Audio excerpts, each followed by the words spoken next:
for tuning in. We'll be going through a quick and concise demo of Service Queue. Shouldn't take too long. I know I'm sure you're super busy, so we'll run through this pretty quick here. So just taking a look at the board here, you can see all your work orders and their information just at a glance here. So obviously each individual card here is going to represent an individual work order. And you can see how we have the board right now.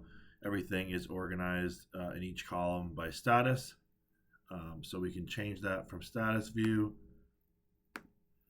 to technician view.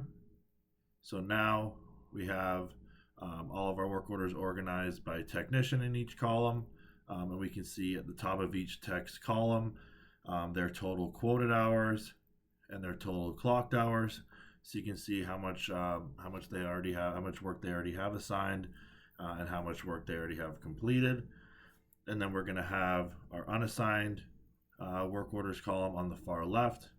We can move that over. We'll move that over to the far left to make it easy for assigning. So we can see our unassigned work orders here. And like I said, we have a nice view of the text and all the work that they have, and it makes it easy to assign. And all we have to do is drag and drop that work order. So we can see that Mike doesn't have too much quoted hours. We can drop that work order over to him, and now it's assigned. And we can adjust the priority of the work orders under that tech by moving the work orders around, and that will reflect in Aspen Mobile in their agenda.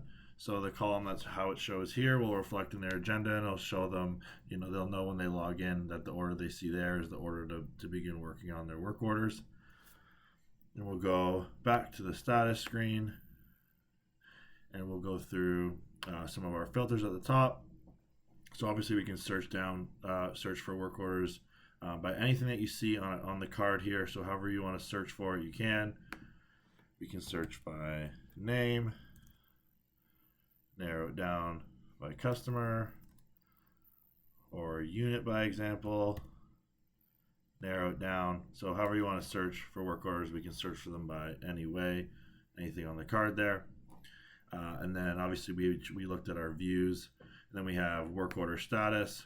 So however you want to narrow down the board, if you only want to see certain statuses on the board, it's going to narrow it down similarly to how you just saw it narrow it down from the search function.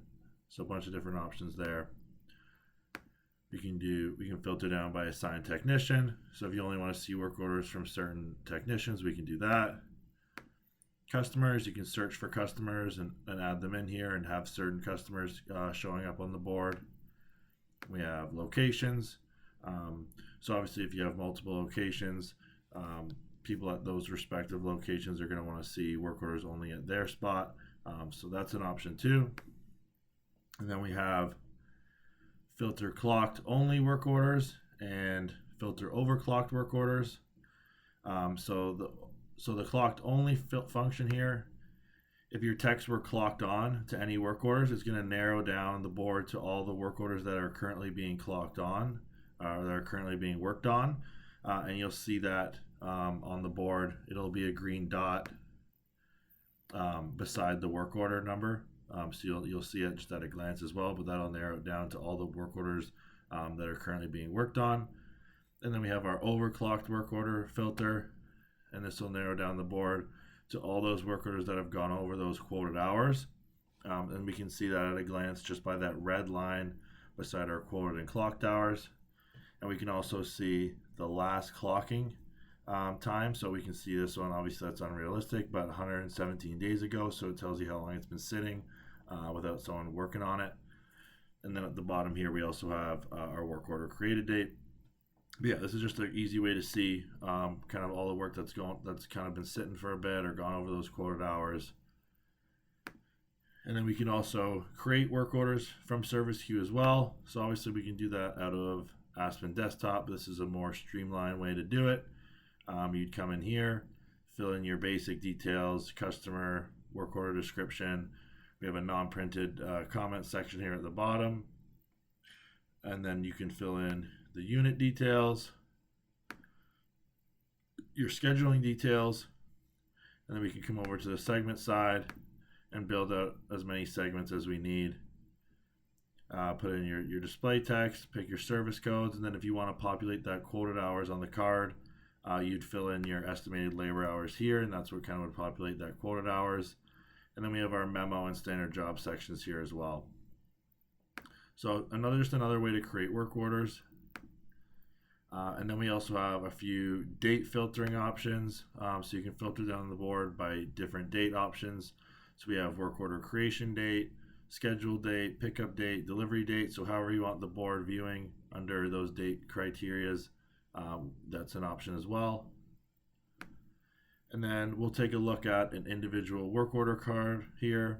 So obviously we can see whether it's committed or if it's a draft. We can see the work order number. We can see the description of the work order, unit, VIN number, and obviously our quoted and clocked hours. And then at the top here, we can see a picture icon, a comment icon, so that'll let you know that pictures and comments have been added to that work order, and then we can view those details by clicking this square with the arrow here. So now we can see our work order details. We can see who created the work order. We can see the base serial number, all of our basic details, obviously unit details, scheduling details. And then on the far right, we have our work order activity feed. So here, it's meant to be kind of like a social media feed where you can see everything that's gone on with the work order in chronological order. So you can see dates and times, who made what changes. You're basically just going to have the whole work order history in this feed here. You can see if anyone's uploaded images, view those images. You can see, we can drop down these filters and see exactly the fields that were updated. So yeah, this is just going to be a spot to have all that work order history in this one section here. And then we can jump over to our segment side, and here we can view our segments.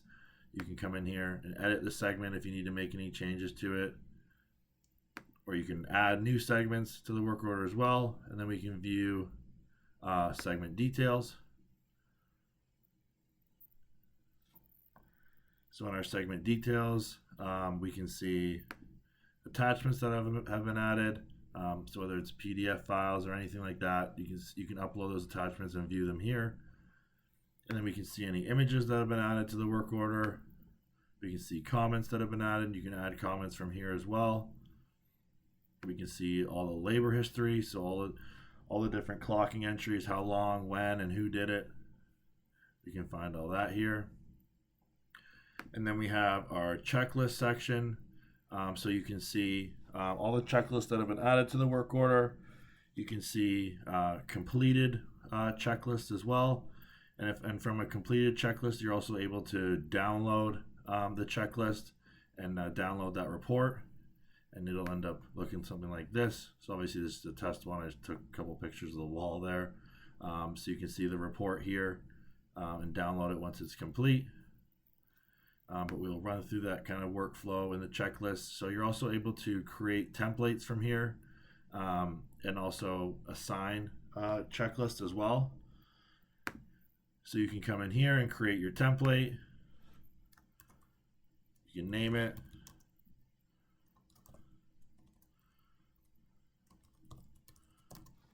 You can pick what areas of the vehicle you want them taking pictures of. And you can add your own items as well. And check that off. And then you can build out your checklist sections.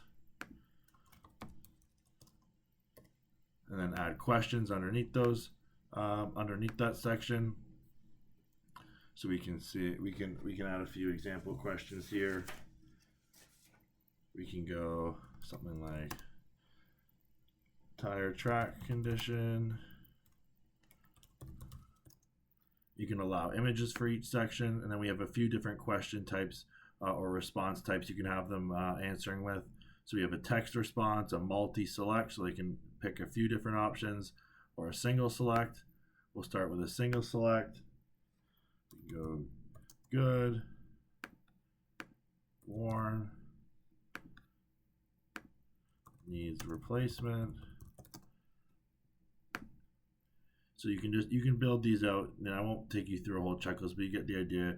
You can build out these fully customizable, so you can have them with so in this situation they would pick one of these options and a multi-select, You'd have them selecting numerous options. So a question for that might be, you know, what attachments have been added to the unit. You can list a whole bunch of different attachments. They can select the ones that have been added. But yeah, fully customizable checklist creation. And then we can also assign a checklist to the work order from here as well. So we can search for a checklist, select it, associate the selected, and you'll see it was successfully added. And then I'll take you over to mobile so you can see kind of the workflow in there. So if we jump over to mobile and we go to our work order and go to the segments, we can see in the quick task, we can see that the tech will then be notified that a checklist has been assigned to them. So when they jump into the checklist section, they'll see their assigned checklist. They'll see the ones that are in progress and any completed ones. And if you're in here, if you can come in here and see the completed checklist. So you can come in here and view what they filled in, and you can check on, and then the tech can come in and continue with on an in progress checklist or complete an assigned one. So this is what the checklist looks like on their end. They would come in here and click on the picture options, fill in their pictures, and go through and answer the questions. So you can see this is a single select. We have them attaching a photo, another single select. Here's a multi-select, and then we have a text response in this one. So that's what it looks like on their end after it's assigned, and they'll complete it or save it to continue on later. But that's pretty much the workflow from checklist between Service Queue and the mobile app. And then finally in the details, we have segment items, so you can see parts and any other items that have been included in the work order. You can see those there too. We'll go back. And then other than that, we can also kind of customize the board as well. So we can adjust how we're viewing the order of our columns here. So on the status side, if you want to readjust these in whatever order you want, you can do that. And same thing goes for the technician side. So we can adjust, you know, the order of the text that you have. We can do that as well.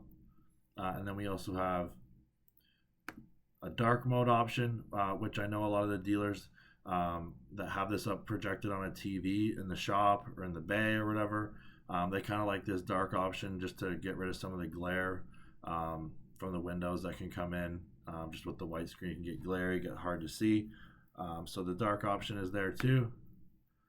But yeah, that's pretty much everything that I wanted to run through in Service Queue. If you have any questions, feel free to shoot me an email and ask. And thank you for joining. Appreciate your time.